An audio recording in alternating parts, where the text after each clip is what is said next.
여러분, 저는 요즘에 TV에서 방영되고 있는 한블리라고 하는 프로그램을 간혹 시청을 해요. 채널을 막 돌리다 보면은 이제 한블리, 여러분 한블리가 뭔지 아세요? 한블리. 블랙박스. 영상 리뷰하는. 네. 정확하게 말하면 한문철의 블랙박스 리뷰. 이거를 줄여서 한블리라 그래요. 한블리. 이분 기억나세요? 네. TV에서 한 번쯤은 보셨죠, 이분. 굉장히 유쾌하신 분. 한문철 교통사고 변호사이신데, 이분이 이제 시청자의 제보를 받아서 블랙박스 이 영상을 이렇게 보면서 이 연예인 출연자들과 함께 교통사고에 대해서 분석하고 또 의견을 나누는 그런 프로그램입니다. 그래서 이 블랙박스에 찍힌 영상들을 간혹 보다 보면은 아마 여러분들이 생각하는 것 이상으로 막 끔찍한 장면들을 보게 되면서 깜짝깜짝 놀라기도 하고, 아니 어떻게 저런 사고가 있을까, 그러면서 이 블랙박스를 보면서 정말 수많은 교통사고들이 오늘날 일어나고 있구나. 여러분, 우리가 이러한 사고들로 인하여서 사실은 수많은 생명을 또 잃었고요, 또 장애를 입기도 하고요, 또 씻을 수 없는 또 마음의 상처를 입기도 합니다. 이처럼 자동차라고 하는 것이 여러분, 우리가 살아가는 데 있어서 없어서는 안 될 만큼 정말로 꼭 필요한 오늘날에 이르러서 정말 편리함과 축복이긴 하지만요, 또 한편으로 보게 되면 이러한 사건들, 이런 사고들을 보게 되면 또 불행의 도구요, 또 재앙이기도 하다라고 하는 거죠. 요즘같이 날씨가 굉장히 무더울 때는요, 그 차를 타고 이동할 때 차에서 나오는 그 에어컨이 얼마나 시원하고 감사하고 고마운지 몰라요. 조금만 걸어 다니다가 보면은 땀이 줄줄줄 흐르니까 참 차가 좋긴 좋다. 그리고 간혹 생각해 보면 옛날에 자동차가 없었던 시절에는 어떻게 그 먼 거리를, 아니면 뭐 친척집이라든지 어떤 큰 일을 보러 다닐 때 어떻게 다녔을까 하는 생각들이 들기도 하는데, 그러한 축복이 있는 반면에 오늘날 그 여러 가지 당시에 일어나지 않았던 교통사고들이 오늘날 일어나는 것을 보면 참 한편으로는 그것이 또 재앙이기도 하다라는 생각이 듭니다. 오늘 이스라엘 백성들이 여러분 가장 성스럽게 여기는 것 가운데 하나가 이 하나님의 언약궤입니다. 하나님의 언약궤. 흔히 우리가 언약궤를 뭐라고도 하죠? 법궤라고도 합니다. 법궤. 이 언약궤는요, 이스라엘 백성들이 이 광야 생활을 할 때부터 이스라엘의 중심이었습니다. 이 언약궤가 있는 곳에 하나님의 영광이 나타나기도 했고요, 또 그 언약궤가 있는 곳에서 구름 기둥과 불 기둥이 하늘로 치솟아서 이 광야 생활을 하는 이 이스라엘 백성들을 40년 동안이나 인도해 내셨다라고 하는 거죠. 그들은 이 그 언약궤를 아주 거룩한 것으로 여겼고요, 그리고 그 언약궤를 신령한 능력이 있다라고 생각을 했습니다. 그런데 이 언약궤가 어떤 사람에게는 축복이 되기도 하고요, 그런데 또 어떤 사람에게는 불행이 되기도 한다라고 하는 거죠. 여러분, 이런 일도 있었습니다. 우리가 잘 알고 있는 엘리 제사장 시대에 이스라엘과 블레셋 사이에 큰 전쟁이 일어났습니다. 그 전쟁에서 이스라엘이 블레셋에게 밀리고 말았죠. 첫 번째 전투에서 패하자 이스라엘은요, 실로에 있었던 이 하나님의 언약궤를 전쟁터로 가지고 왔어요. 왜 가지고 왔을까요? 그 전쟁 가운데 언약궤가 있다라고 하는 것은 하나님이 우리와 함께 하시기 때문에 이 언약궤만 있으면 우리가 이길 수 있을 것이다 라고 생각을 하게 된 거죠. 그래서 언약궤가 전쟁터에 오자 이스라엘 백성들, 그 이스라엘 군사들이 환호성을 질렀습니다. 이제는 블레셋을 이길 수 있게 되었다는 것 때문에 전쟁터에 있었던 온 군사들이 기쁨의 환호성을 지른 거죠. 이스라엘 백성은 하나님의 언약궤를 앞세우고 가서 이제 블레셋과의 전쟁을 다시금 시작을 합니다. 그런데 그 결과가 어떻게 되었을까요? 네, 그 결과 이스라엘 군대는요, 그 언약궤가 오히려 없이 싸울 때보다도 더 크게 참패를 하고 말았다라고 하는 거죠. 언약궤를 앞세우고 나가 싸운 그 전투에서 이스라엘 군사 3만 명이 죽음을 맞이하게 됩니다. 결국 언약궤는 블레셋 사람들에게 빼앗기고 말았어요. 당연히 승리를 줄 것이라고 생각하고 이 언약궤를 앞세우고 나갔는데 왜 이스라엘은 대패를 했을까? 이 언약궤가 있었음에도 불구하고 왜 이스라엘은 대패를 했을까요? 여러분, 하나님의 언약궤는요 거룩합니다. 거기에 하나님께서 임재하시기 때문이죠. 그런데 아무리 거룩하고 신령한 것이라 하더라도요, 그것을 잘못 사용할 때에는 오히려 재앙이 임하게 된다는 겁니다. 그리고 이 사실 언약궤 자체가요 신령한 것이 아니에요. 거기에 임재하시는 하나님이 거룩하시고 또 그 하나님께 능력이 있는 것이죠. 그런데 이스라엘 백성들은 언약궤에 신령한 능력이 있다고 생각을 했습니다. 그러나 그들이 아무리 신령한 능력이 있다고 생각할지라도 자신들의 잘못된 생각과 자기들의 편리를 위해서 사용할 때에는 그 언약궤가 축복이 아니라 재앙이 된다는 사실을 그들은 몰랐습니다. 그래서 결국 그들은 언약궤를 앞세우고 나가 싸운 전투에서 처절한 패배를 맛보게 된 겁니다. 블레셋 사람들은요, 이 전쟁에서 승리한 후 전리품으로 빼앗은 이 언약궤를 아스돗에 있는 다곤 신전에다 갖다 놨어요. 그래서 자신들이 섬기는 다곤 신이 이스라엘 백성들이 섬기는 여호와 하나님을 이겼다라고 생각했기 때문에 함께 가둬놓은 거죠. 그런데 다음날 아침에 일어나 보니까 어떤 일이 일어납니까?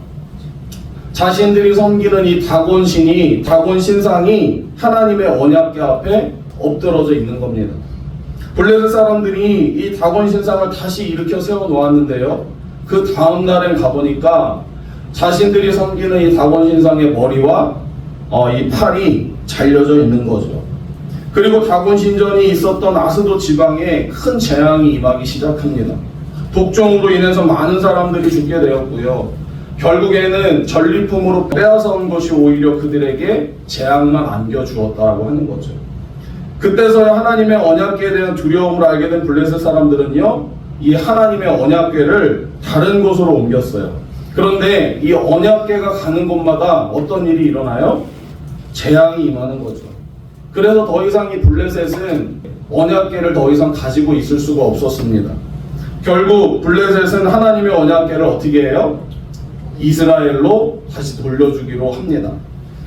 그렇게 해서 블레셋에 빼앗겼던 하나님의 언약궤가 7개월 만에 다시금 이스라엘로 돌아오게 됩니다. 이스라엘 땅으로 돌아온 이 언약궤가 우여곡절 끝에 기럇 여아림에 있는 아비나답의 집에 머물게 돼요. 그리고 무려 70년이라고 하는 시간 동안 그곳에 이 하나님의 언약궤가 방치가 됩니다. 그동안 사울 왕을 비롯한 이스라엘 백성들은요, 이 언약궤에 대해서 이제 관심을 잊고 살아간 거죠. 그것도 70년이라고 하는 시간 동안. 이제 다윗이 왕위에 오르게 됩니다. 어느 정도 왕권이 확립된 후에 다윗은 하나님의 언약궤를 그대로 방치해 두어서는 안 된다라고 생각을 하죠. 그래서 다윗은 누구보다 하나님을 사랑했던 사람이었습니다. 그러하기 때문에 하나님을 사랑하는 마음 때문에 이 하나님의 언약궤가 기럇 여아림에 아비나답의 집에 방치되었는 것을 그냥 그가 묵과할 수 없었다라고 하는 거죠. 그래서 다윗은 하나님의 언약궤를 자신이 머물고 있는 다윗성으로 모셔오고 싶었습니다. 그런데 기쁜 마음으로 하나님의 언약궤를 모셔오는 과정에서 큰 불상사가 발생을 하고 맙니다. 그동안 언약궤를 보관해 두었고 또 다윗의 명령에 따라 언약궤를 모셔오는데 주역을 맡았던 이 우사가 어떻게 돼요? 하나님의 진노로 그만 죽고 말았습니다. 여러분, 도대체 왜 이런 일이 벌어진 걸까요? 도대체 왜 이런 일이 벌어졌을까? 기쁜 마음으로 또 하나님을 사랑하는 마음으로 하나님의 언약궤를 모셔오는 이 과정에서 도대체 왜 그런 비극적인 사건이 일어나야만 했을까? 그 사건이 오늘 우리에게 시사하는 바가 매우 크다라고 하는 거죠. 여러분, 오늘 본문 1절에 보면 다윗은 하나님의 언약궤를 모셔오기 위해서 무려 3만 명의 백성을 데리고 언약궤가 있는 곳으로 갑니다. 이 엄청난 인원이죠. 다윗은 언약궤를 모셔오는 기쁜 날에 온 백성과 함께 이 기쁨을 나누기 위해서 많은 사람들을 데리고 간 겁니다. 그런데 문제가 생겼어요. 이 문제의 발달이 뭐예요? 하나님의 언약궤를 모셔오는 방법에 있었다라고 하는 거죠. 여러분 오늘 본문 말씀 3절 함께 읽어볼게요. 3절 시작. 그들이 하나님의 궤를 새 수레에 싣고 산에 있는 아비나답의 집에서 나오는데 아비나답의 아들 우사와 아이가 그 새 수레를 모이라. 아멘. 무슨 문제입니까? 하나님의 언약궤를 모셔오는데 그들이 어떻게 했다고요? 새 수레를 만들어서 그 수레에다 언약궤를 실었다라고 말씀하고 있습니다. 여러분 그런데 우리 민수기 4장 15절도 함께 읽어볼게요. 민수기 4장 15절 시작. 진영을 떠날 때에 아론과 그의 아들들이 성소와 성소의 모든 기구 덮는 일을 마치거든 고앗 자손들이 와서 매일 것이니라. 그러나 성물은 만지지 말라. 그들이 죽으리라. 회막 물건 중에서 이것들은 고앗 자손이 매일 것이며. 아멘. 하나님의 언약궤를 옮길 때에는 레위 자손이 어떻게 옮겨야 될까요? 네, 메고서 옮겨야 한다는 겁니다. 만일 매지 않고 손으로 만졌다가는 죽을 수도 있다라고 분명하게 경고하고 있습니다.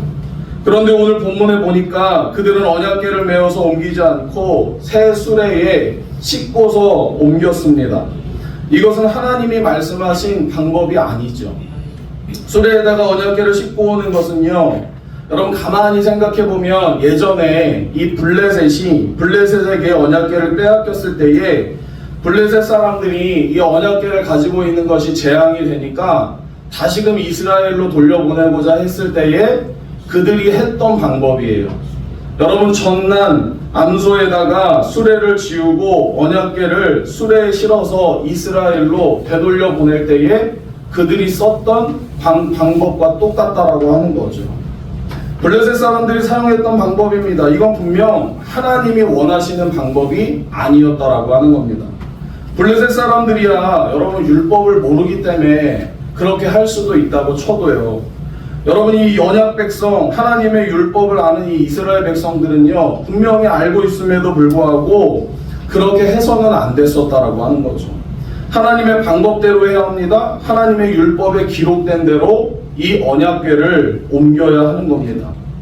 여러분 그렇죠. 아무리 세상의 방법이 편리하고 효율적이라고 하더라도 멋지고 화려하다 하더라도 그게 하나님의 방법이 아니라면 우리는 그것을 따라해서는 안 된다라고 하는 거예요. 교회도 그렇고 우리 신앙인들도 마찬가지입니다. 교회는 하나님의 방법으로 운영되어야 될 줄로 믿습니다. 여러분 세상의 민주주의가 아무리 보편화되고 그것이 오늘 우리 시대의 가장 좋은 방법이라고 할지라도 하나님의 교회는 하나님의 방법대로 운영되어야 한다는 겁니다. 민주주의가 좋다고 모든 것이 민주주의 방식으로 되어서는 안 됩니다. 그러면 하나님의 뜻보다는요 결국에는 사람의 생각을 따라가게 될 수밖에 없다는 거예요. 사람의 생각이 적용되는 것은 교회라고 말할 수 없습니다. 그래서 교회는 모든 사람들이 원한다 하더라도 그것이 하나님의 말씀에 맞지 않는다면 할 수 없는 거죠. 여러분 우리 신앙인들도 마찬가지예요. 아무리 오늘 우리 시대에 문화가 최고로 발달되었다 하더라도 성경에서 말씀한 것과 다르다고 한다면 그것은 아닌 겁니다. 결코 따라가서는 안 된다라고 하는 거죠. 한 가지 예를 들어보면요, 요즘 미국이나 호주에서는요 동성애를 인정하는 교단이 생겨났습니다. 심지어 동성애자를 목사로 안수하기도 합니다. 우리나라 국회에서도요 지금 뭘 외치고 있어요? 동성애 차별 금지법, 그것을 만들려고 그렇게도 지금 애를 쓰고 있습니다.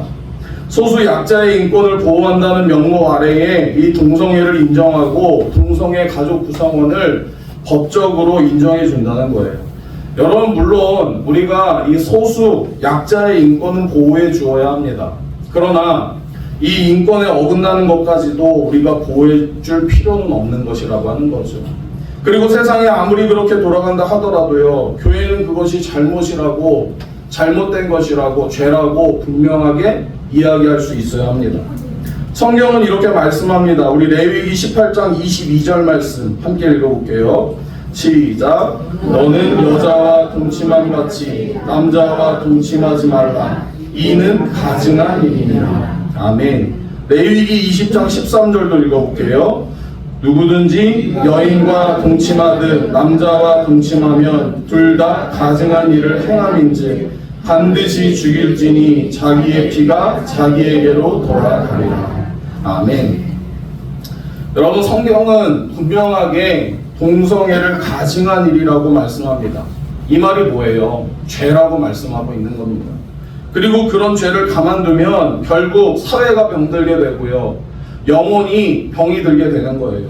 그래서 당시에 반드시 죽이라고 말씀하죠. 그만큼 어떻게 해요? 엄중하게 처리해야 한다라고 말씀하는 겁니다. 사회가 아무리 바뀌었다 하더라도 성경에서 이렇게 죄라고 말씀하고 있는 것을 죄가 아니라고 말하는 것이 과연 성경적이라고 말할 수 있겠습니까? 죄를 죄라고 말하고 죄에서 떠나야 한다고 말하는 것이 성경적인 것 아니겠습니까? 여러분, 성경보다 사회가 더 앞선 것 같고 더 멋진 것 같아 보여도요, 여러분, 아닌 것은 아닌 겁니다.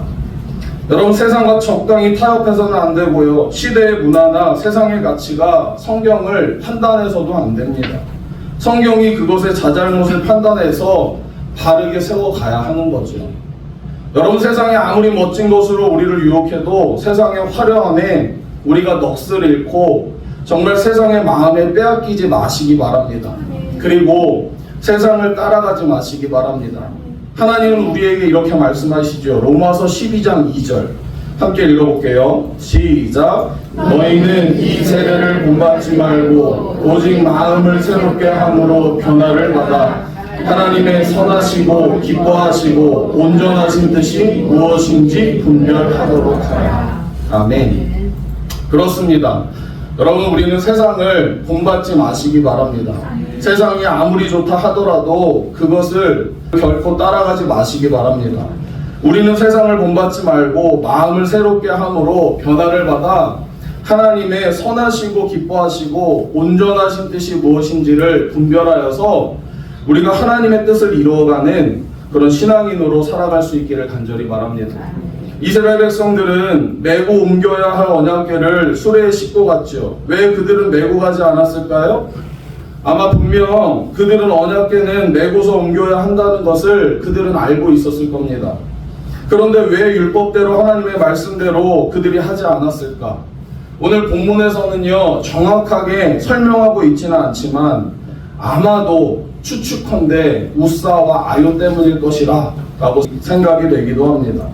어쩌면 다윗을 비롯한 이스라엘 백성들은요, 율법대로 이 언약궤를 메고서 옮기자고 했을지 모릅니다. 그런데 우사와 아요가 고집을 부렸습니다. 그들은 자기 집에서 70년 동안이나 이 언약궤를 모시고 있었기 때문에 자기들이 누구보다도 가장 잘 안다라고 생각을 했겠죠. 그래서 자기들 말대로 하라고 했을 겁니다. 70년 동안 모신 자신들의 경력을 율법보다 앞세웠던 것이죠. 그것을 잘 보여주는 말씀이 있는데요, 우리 오늘 본문 말씀 4절 함께 읽어볼게요. 시작. 그들이 산에 있는 아비나답의 집에서 하나님의 궤를 싣고 나올 때에 아효는 궤 앞에서 가고. 아멘. 여러분, 당시의 상황을 머릿속에 한번 잘 그려보시기 바랍니다. 언약궤를 옮겨오는 일에 몇 명이 지금 참여했다고요? 3만 명이 참여했어요. 3만 명. 어마어마한 숫자지요. 3만 명이 모인 가운데 이 언약궤를 수레에 싣고 옮겨오는데 누가 앞장섰다고요? 아효가 언약궤에 앞장섰대요. 그리고 그 뒤에는 누가 따라갔을까요? 우사가 따라갔겠죠. 이때 아효와 우사의 표정이 어떠했겠습니까? 여러분, 한번 상상을 해보세요. 아니, 그것보다 먼저 도대체 아효가 언약궤 앞에 먼저 갈 것은 무엇이고 또 우사가 언약궤 뒤를 바짝 따라가는 것은 과연 무엇일까요? 언약궤를 율법의 말씀대로 레위인들이 메고 왔다면 아효와 우사가 이 언약궤의 앞뒤로 설 이유가 없었다라고 하는 거죠. 그런데도 아효와 우사가 언약궤 앞뒤에 선 것은요, 거기에 모인 수많은 사람들에게 관심을 받고 싶었다라고 하는 겁니다. 70년 동안이나 우리 집에 모셨으니 당신네들이 우리의 이 수고를 알아달라고 하는 거죠. 그리고 수많은 사람들로부터 박수를 받고 싶었던 겁니다. 사람들로부터 칭찬을 받고 싶었던 거죠. 이때 앞장섰던 아유의 얼굴은요, 아마도 의기양양했을 겁니다. 모든 사람들이 자신을 보는 것 같았고, 자신을 향해서 박수를 치는 것만 같았고, 자신을 향해서 정말로 수고했다라고 칭찬해 주는 것만 같았을 겁니다. 하나님이 받으셔야 할 이 영광을요, 아요와 우사가 중간에서 다 받고 있는 거죠. 지금 이 황홀하고 열광적인 현장의 주인공은 분명 하나님의 언약궤입니다. 다윗 왕도 주인공이 아니죠. 70년간 언약궤를 모신 우사나 아요도 아닙니다. 오직 하나님이 주인공이시고 하나님만이 영광을 받으셔야 합니다. 그런데 아요와 우사가 언약궤 앞뒤에 서서 자기들이 그 영광을 지금 다 가로채고 있는 거예요. 하나님은 당신이 받으셔야 할 영광을 누군가가 가로막거나 가로채가는 것을 아주 싫어하십니다. 이스라엘의 위대한 지도자 모세는요, 이스라엘 백성들을 광야 40년 동안이나 인도했음에도 불구하고 가나안 땅에 들어가지 못했죠. 백성들로부터 온갖 불평과 원망을 들어가면서 불신앙하는 그들을 힘들게 인도했음에도 불구하고 하나님께서는 이 모세가 가나안 땅에 들어가는 것을 허락하지 않으셨습니다. 모세가 가나안 땅에 들어가고 싶지 않아서가 아니죠. 모세는 가나안 땅에 너무나도 들어가고 싶었습니다. 그러나 하나님께서 원치 않으셨다라고 하는 거예요. 그 이유가 민수기 20장에 나오는데요. 이스라엘 백성들이 이 가데스 바네아에 머물러 있을 때에 마실 물이 없었어요. 그들은 모세와 아론을 향하여서 여전히 원망을 합니다. 우리를 여기서 죽일 셈이냐? 왜 우리를 잘 살고 있었던 그 애굽 땅에서 이끌어내어서 이런 고생을 시키느냐? 차라리 우리가 애굽에서 죽는 것이 더 나을지 모르겠다. 왜 이곳까지 이끌고 와서 우리들을 그렇게 고생을 시키고 마실 물도 없이 죽게 만드느냐? 라고 하면서 온갖 말로 모세와 아론을 공격을 하죠. 하나님께서는 모세로 하여금 반석을 쳐서 물을 내게 하라고 하셨습니다. 그런데 모세와 아론이 화가 나서 지팡이로 반석을 2번이나 내리칩니다. 그리고 물은 나왔어요. 그런데 하나님께서 모세와 아론에게 말씀하시는 거죠. 민수기 20장 12절 함께 읽어볼게요. 시작. 여호와께서 모세와 아론에게 이르시되 너희가 나를 믿지 아니하고 이스라엘 자손의 목전에서 내 거룩함을 나타내지 아니한 고로 너희는 이 회중을 내가 그들에게 준 땅으로 인도하여 드리지 못하리라 하시니라. 아멘. 모세와 아론이 이 하나님의 거룩하심, 하나님의 이 영광을 나타내지 못했기 때문에 그들이 가나안 땅에 들어갈 수 없었음을 말씀합니다. 모세는 반석을 2번 쳤을 뿐이죠. 반석을 1번 치는 것과 2번 치는 것이 별 차이가 없어 보입니다. 그러나 반석을 1번 쳐서 하나님의 역사를 통하여서 하나님의 영광을 드러내는 것과 화가 나서 반석을 2번 쳐서 이 하나님의 영광이 아닌 자신들의 분노를 마음에 드러낸 것과는 엄청난 차이가 있다라고 하는 거예요. 1번 쳤느냐 2번 쳤느냐가 중요한 것이 아니라 뭐예요? 하나님의 영광을 나타냈느냐 아니면 하나님의 영광이 아닌 자신들의 분노를 표출함으로 인해서 하나님의 영광을 가로막았느냐 하는 차이라고 하는 거죠. 여러분, 결국 분노의 마음 때문에 하나님의 영광을 드러내지 못한 이 모세와 아론은 어떻게 돼요? 가나안 땅을 눈앞에 두고도 밟지 못하고 죽게 된다는 거죠. 둘 다 광야에서 죽어야 했습니다. 아무리 위대한 지도자라 하더라도 말이죠. 하나님은 이렇게 하나님의 영광을 가로막거나 가로채는 것을 아주 싫어하십니다. 지금 언약궤를 옮기는 과정에서도요, 마땅히 영광을 받으셔야 할 분은 누구예요? 하나님이시죠. 그런데 아요와 우사는 70년 동안 자신들이 언약궤를 위해서 수고했다라고 하는 이유만으로 자기들이 영광을 가로채고 있었습니다. 그래서 하나님께서 진노하신 거예요. 그 진노가 낙원의 타작마당에서 나타나죠. 수레를 끌고 가던 소가 갑자기 날뛰기 시작합니다. 그러자 수레 위에 실려있던 언약궤가 땅에 떨어질 위기에 처하게 되죠. 순간 수레 바로 뒤에 따라오던 우사가요, 어떻게 했어요? 이 언약궤를 붙잡았습니다. 땅에 떨어지지 않게 말이죠. 그때 하나님의 진노가 임합니다. 그리고 우사가 그 자리에서 죽게 됩니다. 여러분, 어찌 보면 우사는요, 당연히 해야 될 일을 했는지 몰라요. 수레 바로 뒤에 따라오면서 소가 갑자기 날뛰기 시작하니까 언약궤가 땅에 떨어질 것 같으니까 땅에 떨어지지 못하도록 이 궤를 그저 손으로 붙잡은 것 뿐입니다. 마땅히 해야 될 일을 한 거예요. 그런데도 하나님의 진노가 임하셨고 이 우사는 죽임을 당해야 했죠. 만일 그들이 언약궤를 수레에 싣지 않고 레위인으로 하여금 메고 가게 했다면 아마도 이 일은 벌어질 이유가 없었을 겁니다. 그런데 율법을 어기고 자기들이 새 수레를 만들어서 그 수레에 언약궤를 싣고 가려고 했기 때문에 당한 비극이라고 하는 거죠. 자신들이 칭찬을 받고 자신들이 영광을 받으려 했기 때문에 당한 비극이라고 하는 겁니다.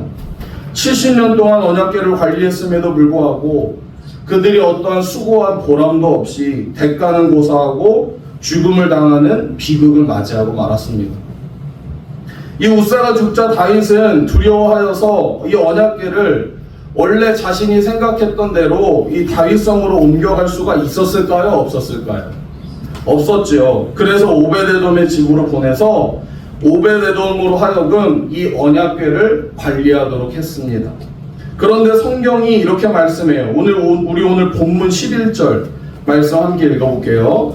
시작. 여호와의 궤가 가드 사람 오베데돔의 집에 석 달을 있었는데 여호와께서 오베데돔과 그의 온 집에 복을 주시니라. 아멘. 오베데돔은요 얼떨결에 이 언약궤를 받아야만 했습니다. 그런데 언약궤를 떠맡아 관리하면서 그가 어떻게 했다고요? 하나님께 복을 받았다. 오베데돔의 집에 왜 복을 주셨는지에 대해서 설명도 없어요. 그런데 우리는 이렇게 생각해 볼 수 있습니다. 하나님의 언약궤가 이 오베데돔의 집으로 오게 되자 오베데돔도 어떤 마음이었을까요? 굉장히 두려워하는 마음이 있었을 겁니다. 왜 그 언약궤가 자기 집으로 오게 되었는지도 잘 알고 있죠. 우사의 죽음과 또 다윗 왕의 두려움도 알고 있었을 겁니다. 그런데 오베데돔이 하나님의 언약궤를 그렇다면 어떻게 관리를 했을까? 그는 두려운 마음으로요 아마 최선을 다해서 관리를 했을 겁니다. 하나님을 경외하는 마음이 그에게 있었다라고 하는 거죠. 우사가 왜 죽었는지 잘 알기 때문에 그는 하나님을 모신 것처럼 아마도 최선을 다해서 그 언약궤를 모셨을 겁니다. 언약궤가 자기 집에 있다는 것 때문에 뽐내지도 않았고요. 하나님의 언약궤를 자신이 모신다고 해서 교만하거나 또 이 이스라엘 백성들로부터 영광을 가로채려 하지도 않았을 겁니다. 그는 오직 하나님을 위해서 최선을 다해서 그 언약궤를 모셨다라고 하는 거죠. 그러니까 3개월 만에 어때요? 그의 집이 복을 받게 되었습니다.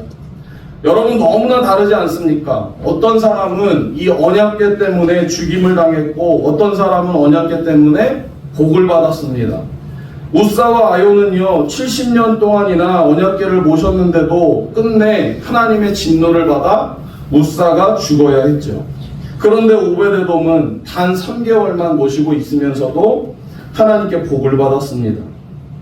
여러분 저는 이것을 보면서 이런 생각을 해보았습니다. 신앙생활한다고 다 같은 것이 아니라고 말이죠. 얼마나 오랫동안 신앙생활하고 얼마나 오랫동안 교회를 섬겼느냐 하는 것보다 훨씬 더 중요한 것은요 내가 하나님의 영광을 가로채지 않고 얼마나 하나님을 위해서 온전한 마음으로 섬겼느냐 하는 것입니다. 오래 신앙생활하고 오래 교회를 섬기다 보면 하나님의 말씀이나 하나님의 뜻보다도 내 생각을 앞세울 때가 있습니다. 우리는 그때 정말 조심해야 합니다. 오랫동안 해왔기 때문에 내 방식대로만 해야 한다고 우리가 고집을 부릴 수도 있습니다. 그러나 하나님의 언약궤를 70년을 모셨다 하더라도 하나님의 말씀과 하나님의 방법이 더 중요하다라고 하는 사실입니다. 70년이 아니라 100년, 200년을 섬겼다 하더라도 내 생각이나 내 방법은 하나님 말씀 앞에서는 아무것도 아니라고 하는 거예요. 언제나 처음처럼 하나님의 뜻을 물어야 될 줄로 믿습니다. 하나님의 뜻을 찾아야 하고요. 우리는 그 뜻을 따라야 합니다. 이 하나님의 말씀을 최고의 기준으로 삼아야 하고요. 그리고 오직 하나님만이 영광을 받으셔야 합니다. 여러분 그것이야말로 우리가 복을 받는 비결인 줄로 믿습니다. 여러분 70년을 섬겼음에도 불구하고 내 방식을 고집하고 내가 영광을 받으려 하다 하나님의 진노로 인해 죽임당한 웃사의 모습을 결코 닮아서는 안 될 줄로 믿습니다. 하나님의 교회는 또 하나님의 사람은 하나님의 방법대로 해야 될 줄로 믿습니다. 하나님의 말씀대로 해야 하고요. 하나님의 영광을 위해서 살아야 할 줄로 믿습니다. 비록 석 달밖에 언약궤를 모시지 못했지만 복을 받은 오베데돔처럼 여러분 저와 여러분들이 정말 하나님을 두려워할 줄 알고 정말 하나님을 경외할 줄 알고 정말 우리 그렇게 최선을 다해서 하나님의 영광을 위해 사심으로 오베데돔과 그의 집이 복을 받았던 것처럼 우리 하나님께 복을 받고 또 저와 여러분들의 그 가정들이 그 자녀들이 그 삶 속에 하나님의 그 은혜를 누릴 수 있기를 주님의 이름으로 간절히 축원합니다.